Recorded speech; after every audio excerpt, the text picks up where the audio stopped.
Welcome everyone to my channel. আজি আমি আলোচনা কৰিম প্ৰান্তিক উৎপাদন আৰু গড় উৎপাদনৰ মাজৰ সম্পৰ্ক।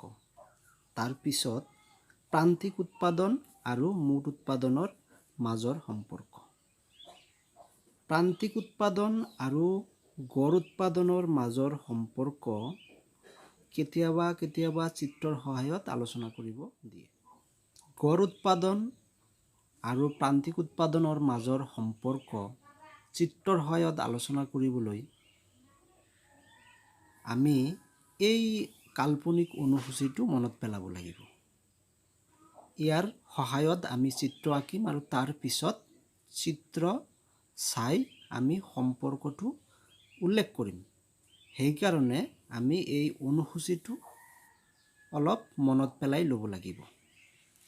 আমি এইফালে ধৰিছোঁ শ্ৰমিকৰ সংখ্যা অৰ্থাৎ পৰিৱৰ্তনশীল উপাদান। এইটো মুঠ উৎপাদন অৰ্থাৎ টিপি টোটেল প্ৰডাকশ্যন, গড় উৎপাদন এভাৰেজ প্ৰডাক্ট, প্ৰান্তিক উৎপাদন মাৰ্জিনাল প্ৰডাক্ট।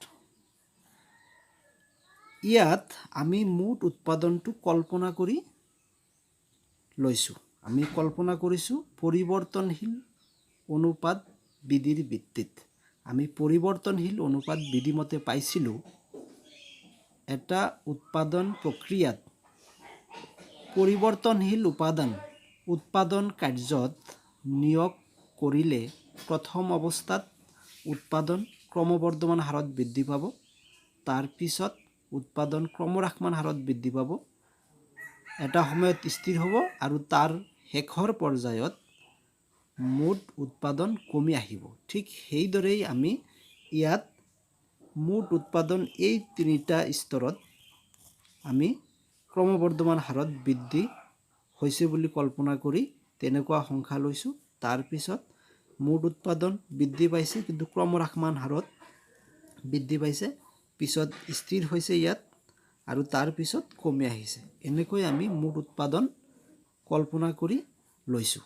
তাৰপিছত গড় উৎপাদনটো আমি সূত্ৰমতে বাহিৰ কৰিছোঁ। মুঠ উৎপাদনক পৰিৱৰ্তনশীল উপাদানৰ দ্বাৰা ভাগ কৰি গড় উৎপাদন পাইছোঁ। ইয়াত মুঠ উৎপাদন 8, শ্ৰমিকৰ সংখ্যা অৰ্থাৎ পৰিৱৰ্তনশীল উপাদান 1, 8ক 1ৰে ভাগ কৰিছোঁ, 8 ওলাইছে, এইটো গড় উৎপাদন। তাৰপিছত মুঠ উৎপাদন 18ক আমি 2ৰে ভাগ কৰিছোঁ, গড় উৎপাদন 9 পাইছোঁ। ঠিক সেইদৰে 31 মুঠ উৎপাদন, ইয়াত পৰিৱৰ্তনশীল উপাদান 3ৰ দ্বাৰা 31ক হৰণ কৰি 10.33 পাইছোঁ। ঠিক এনেকৈয়ে আমি সকলোকেইটা গড় উৎপাদন বাহিৰ কৰিছোঁ।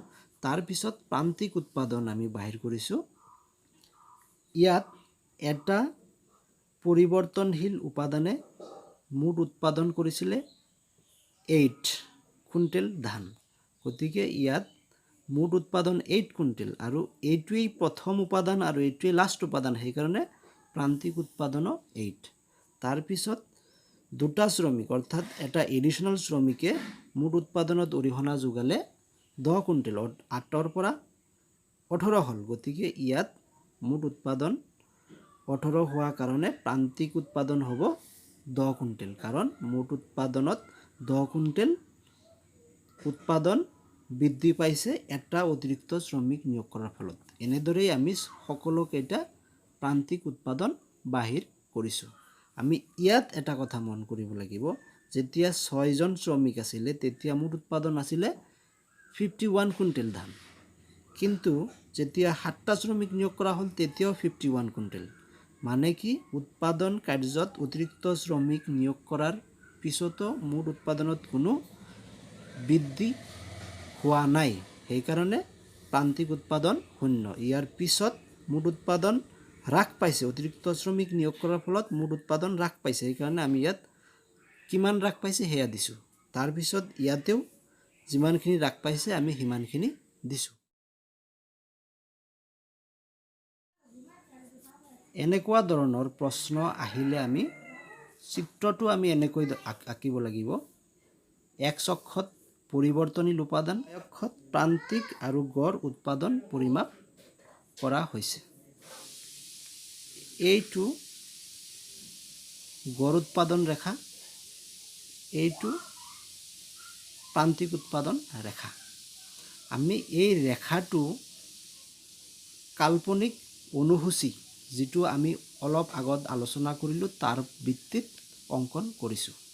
কেনেকৈ অংকন কৰিছোঁ সিমান বহলাই লিখাৰ দৰকাৰ নাই, কেৱল সম্পৰ্কটো এক্সামত ব্যাখ্যা কৰিব লাগে আৰু চিত্ৰটো ঠিক এনেকুৱা ধৰণৰ হ'ব লাগে। আমি প্ৰথম পইণ্টত ব্যাখ্যা কৰিছোঁ গড় উৎপাদন আৰু প্ৰান্তিক উৎপাদন প্ৰথম অৱস্থাত একে থাকে।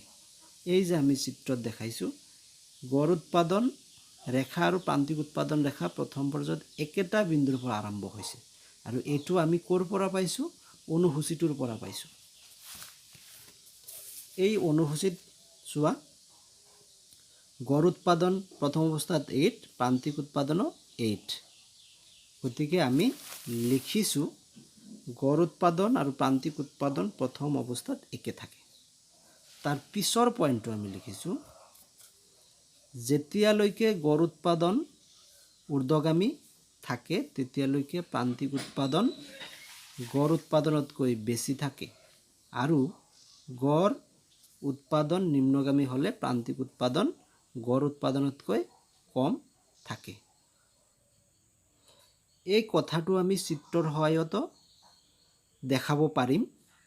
গড় উৎপাদন এই বিন্দুলৈকে ঊৰ্ধ্বগামী আৰু গড় উৎপাদন যেতিয়ালৈকে ঊৰ্ধ্বগামী তেতিয়ালৈকে গড় উৎপাদনতকৈ প্ৰান্তিক উৎপাদন ওপৰত আছে, অৰ্থাৎ বেছি আছে। গড় উৎপাদনৰ এইটো হৈছে শীৰ্ষতম বিন্দু, ইয়াৰ পিছত গড় উৎপাদন নিম্নগামী হৈছে আৰু যেতিয়াই গড় উৎপাদন নিম্নগামী তেতিয়াই গড় উৎপাদনতকৈ প্ৰান্তিক উৎপাদন কম হৈছে আৰু সেইকাৰণেই গড় উৎপাদনতকৈ প্ৰান্তিক উৎপাদন ৰেখা তলত।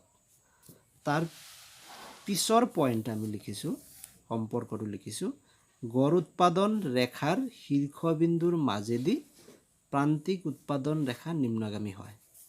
ইয়াত এইটো গড় উৎপাদন ৰেখাৰ শীৰ্ষবিন্দু, এই শীৰ্ষবিন্দুৰ মাজেৰে প্ৰান্তিক উৎপাদন ৰেখা নিম্নগামী হৈছে।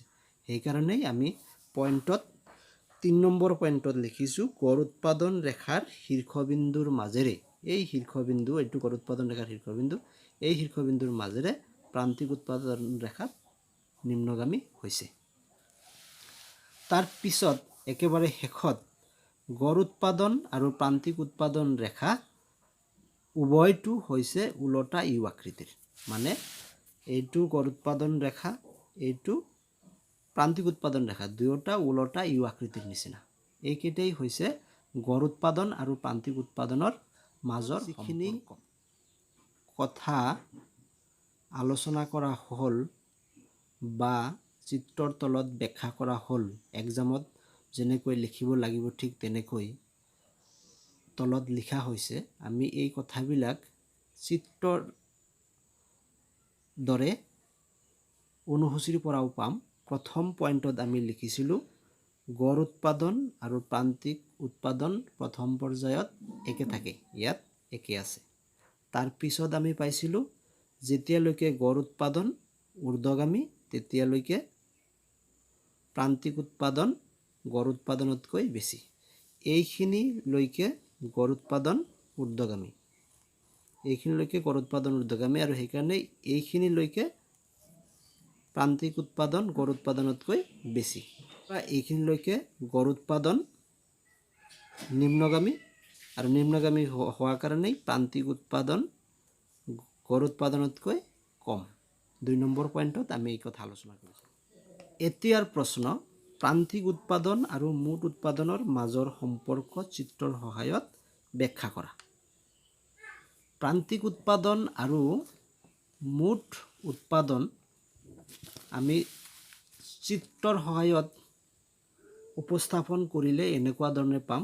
এইটো হৈছে মুঠ উৎপাদন ৰেখা, এইটো হৈছে প্ৰান্তিক উৎপাদন ৰেখা। এইফালে এক্স অক্ষত পৰিৱৰ্তনীয় উপাদান পৰিমাপ কৰিছোঁ, এইফালে ৱাই অক্ষত মুঠ আৰু প্ৰান্তিক উৎপাদন পৰিমাপ কৰিছোঁ। চিত্ৰটো এনেকৈ অঁকাৰ পিছত আমি চিত্ৰ চাই আমি তলৰ কথাবিলাক উল্লেখ কৰিম। যেতিয়ালৈকে মুঠ উৎপাদন ৰেখা ঊৰ্ধ্বগামী থাকে তেতিয়ালৈকে প্ৰান্তিক উৎপাদন ধনাত্মক থাকে আৰু মুঠ উৎপাদন ৰেখা নিম্নগামী হলে প্ৰান্তিক উৎপাদন ঋণাত্মক হ'ব বা হয়। এইটো কোৱা হৈছে ইয়াৰ পৰা মুঠ উৎপাদন ৰেখা এইখিনিলৈকে ঊৰ্ধ্বগামী, ইয়াত এই বিন্দুত আহি স্থিৰ হৈছে, তাৰ পিছত মুঠ উৎপাদন ৰেখা নিম্নগামী, অৰ্থাৎ এই বিন্দুলৈকে মুঠ উৎপাদন ঊৰ্ধ্বগামী, ইয়াত স্থিৰ আৰু ইয়াৰ পিছত নিম্নগামী, আৰু এই বিন্দুলৈকে ইয়াৰ তলৰ এইটো বিন্দুলৈকে প্ৰান্তিক উৎপাদন কি ধনাত্মক, এইটো বিন্দুত শূন্য প্ৰান্তিক উৎপাদন, তাৰ পিছত ঋণাত্মক। আমি 1 নম্বৰ পইণ্টত যি কথা লিখিছোঁ সেই কথাখিনি ইয়াত বুজা গৈ আছে। যেতিয়ালৈকে মুঠ উৎপাদন ৰেখা ঊৰ্ধ্বগামী থাকে তেতিয়ালৈকে প্ৰান্তিক উৎপাদন ধনাত্মক থাকে আৰু মুঠ উৎপাদন ৰেখা নিম্নগামী হলে প্ৰান্তিক উৎপাদন ঋণাত্মক হয়। এই বিন্দুৰ পিছত মুঠ উৎপাদন নিম্নগামী, আৰু সেইকাৰণে ইয়াৰ চিধাচিধি ইয়াৰ পিছত এই বিন্দুৰ পিছত প্ৰান্তিক উৎপাদন ৰেখা ঋণাত্মক হৈছে। এইখিনিলৈকে ঊৰ্ধ্বগামী, সেইকাৰণে এইখিনিলৈকে প্ৰান্তিক উৎপাদন ধনাত্মক। তাৰ পিছত 2 নম্বৰ পইণ্টত আমি লিখিছোঁ মুঠ উৎপাদন ৰেখাৰ প্ৰতিটো বিন্দুত থকা স্পৰ্শক বা ঢালখিনি হৈছে প্ৰান্তিক উৎপাদন ৰেখা। এই যে মুঠ উৎপাদন ৰেখাৰ ঢাল, এই উৎপাদন ৰেখাৰ ঢালৰ পৰাই আমি এই প্ৰান্তিক উৎপাদন ৰেখা অংকন কৰিব পাৰোঁ। এই বিন্দুৰ পিছত মুঠ উৎপাদন ৰেখাৰ ঢাল ঋণাত্মক, সেইকাৰণে ইয়াত প্ৰান্তিক উৎপাদন এই বিন্দুৰ পিছত ঋণাত্মক হৈছে। এইটো বিন্দুলৈকে এইখিনিলৈকে মুঠ উৎপাদন ক্ৰমবৰ্ধমান হাৰত বৃদ্ধি পাইছে কাৰণে প্ৰান্তিক উৎপাদন ৰেখাটো ঊৰ্ধ্বগামী। এইখিনিৰ পিছত এইখিনিলৈকে মুঠ উৎপাদন ক্ৰমহ্ৰাসমান হাৰত বৃদ্ধি পাইছে কাৰণে প্ৰান্তিক উৎপাদন ৰেখাটো নিম্নগামী কিন্তু ধনাত্মক। লাষ্টত এটা গুৰুত্বপূৰ্ণ পইণ্ট আমি উল্লেখ কৰিছোঁ, প্ৰান্তিক উৎপাদন সমূহৰ সমষ্টিৰ পৰিমাণ হৈছে মুঠ উৎপাদনৰ পৰিমাণ, অৰ্থাৎ প্ৰান্তিক উৎপাদন ৰেখাৰ তলৰ এলেকা হৈছে মুঠ উৎপাদন। ইয়াত আমি পাইছোঁ প্ৰান্তিক উৎপাদন ৰেখাৰ তলৰ এলেকা হৈছে মুঠ উৎপাদন।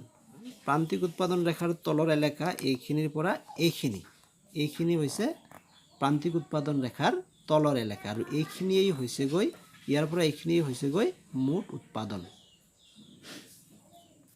আজিলৈকে এইখিনিয়ে সামৰিছোঁ।